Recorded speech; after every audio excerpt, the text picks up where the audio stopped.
Madam Speaker, this morning I had a conversation with the Commissioner General of the Uganda Prison Service to find out the current situation of Colonel Kizza Besigye. He told me the following. As of today, Colonel Kizza Besigye has been on hunger strike for 6 days. This is his 7th day. He is only taking water. He's not eating any food.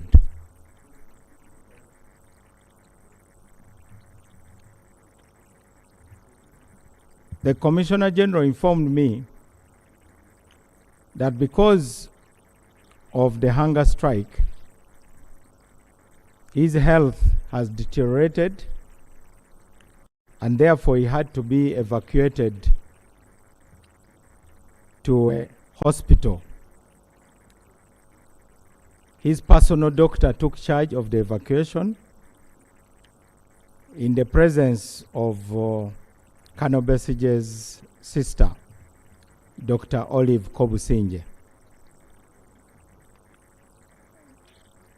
It's not appropriate for me to report details of what was found. This is a part of the doctor-patient confidentiality.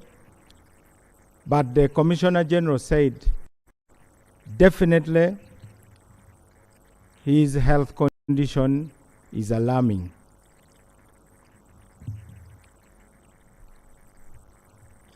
Under all the laws of Uganda,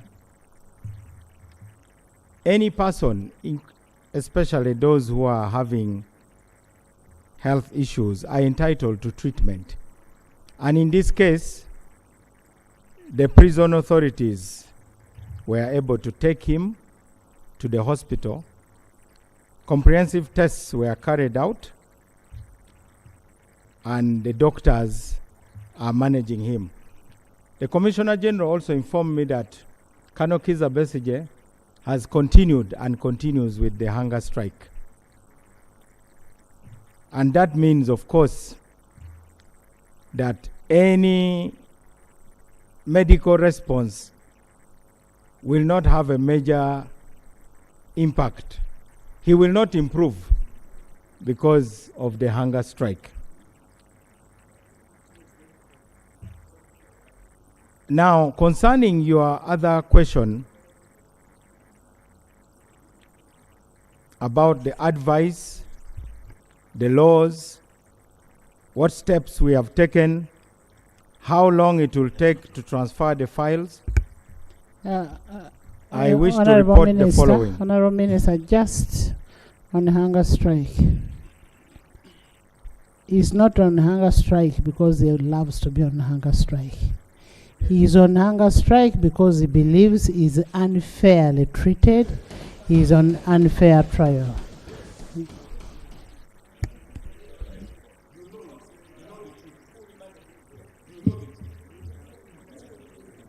Madam Speaker, hunger strike is a form of protest, and I accept what you have stated. He is protesting through hunger strike. All through history, prisoners who feel that they are being unjustly incarcerated have resorted to hunger strike. So, but it is not my purpose to go into detail why he's on hunger strike. I simply reported his condition, and we admit that it is alarming.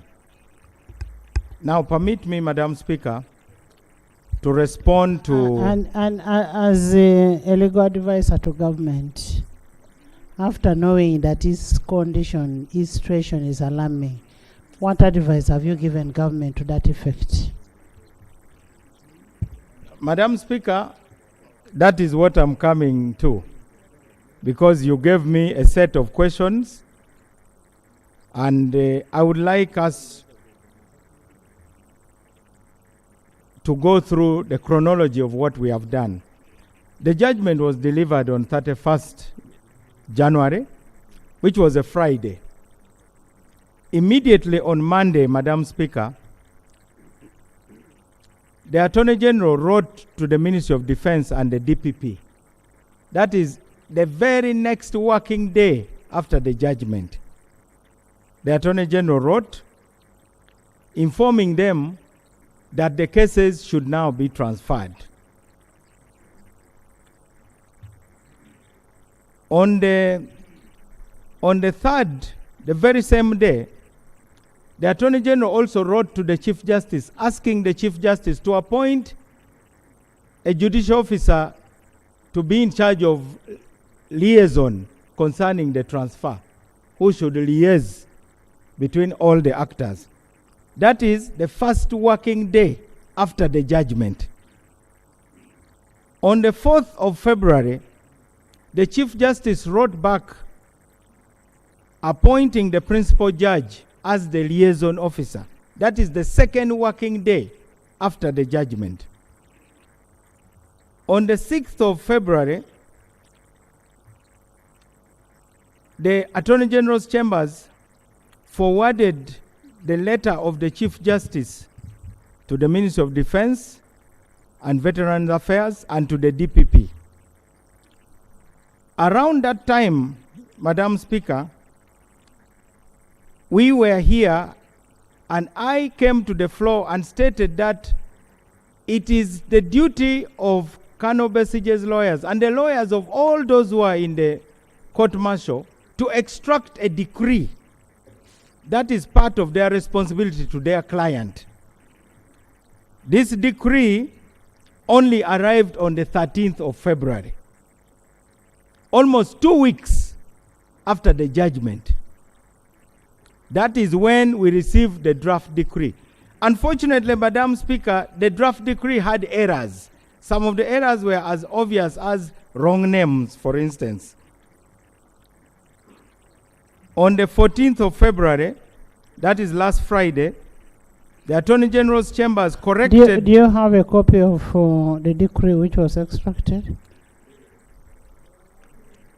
Madam Speaker, the errors were corrected and the corrected decree was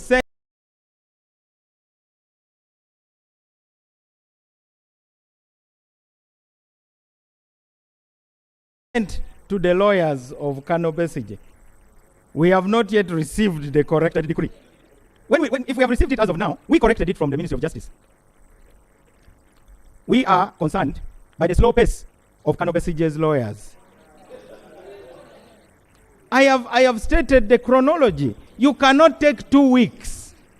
If really you are concerned about the condition of your client, rather than the politics surrounding that, they should have acted as fast as Attorney General's chambers. Honorable Norbert Mao, help us to help you. That's why I was asking you, do you have the wrong copy of the decree, so that we shall not take the blame to who? To the lawyers.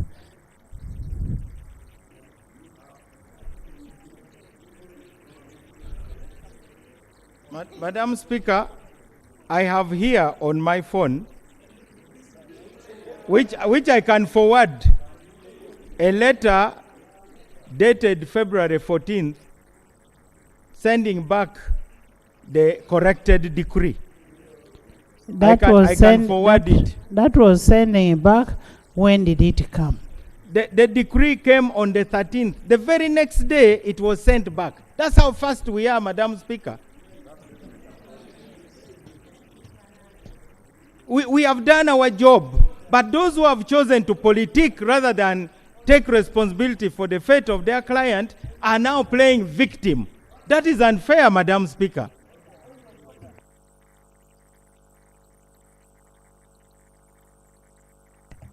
Right, Honorable Speaker. Honorable Mao, the bureaucracy in addressing the directive of the Supreme Court should not be a ground of delaying in dispensation of this for somebody to get justice. Okay, if they delayed it to bring that, have you brought the amendment that they told you to bring? Or is it we, the members of parliament, who have delayed? Huh? And must you continue holding the suspects outside the law just because of the bureaucracy? Because they are not tried, they are on a pre-trial. They are not on remand.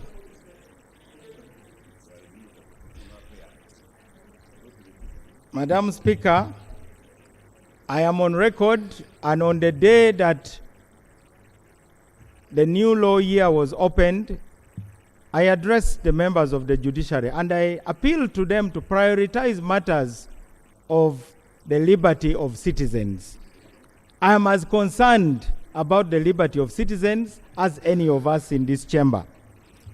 I am only reporting that a lawyer who has got a duty to a client would have acted very quickly instead of waiting almost 2 weeks before extracting the decree. It is the duty of a lawyer to extract a decree rather than spending time politicking. Honorable Norbert Mao, we do not discuss about people who are not in the house. So what you have said about the lawyer, you should retract it. Because he's not in the house. I am the custodian of the law. Here, withdraw.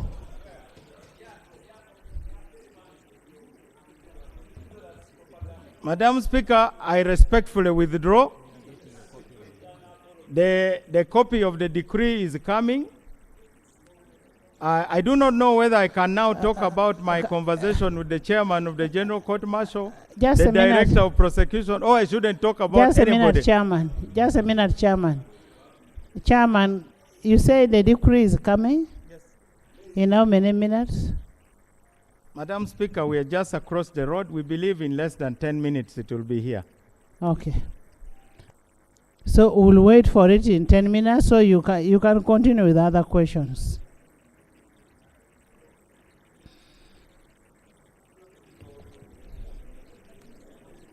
Madam Speaker, the Deputy Attorney General has already instructed our office to forward all the letters, all the correspondences I've referred to.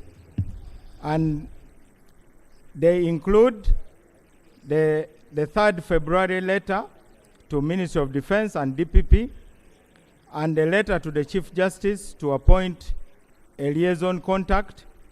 Then the 6th February letter, which forwarded the CJ's letter to the Ministry of Defense and Veterans Affairs and the DPP, and the 14th February letter, which is also coming, but which I have a soft copy, where we corrected the decree and sent it back to the lawyers. Now, you're answering my number 5 of my question. Number 1 was, how, as legal advisors of government, what appropriate advice have you given for the continued pre-trial on detention of an ailing, and here I'm saying ailing, Dr. Besigye? Madam Speaker, in that situation, the suspect would be produced before the appropriate court, in this case the High Court, and granted bail.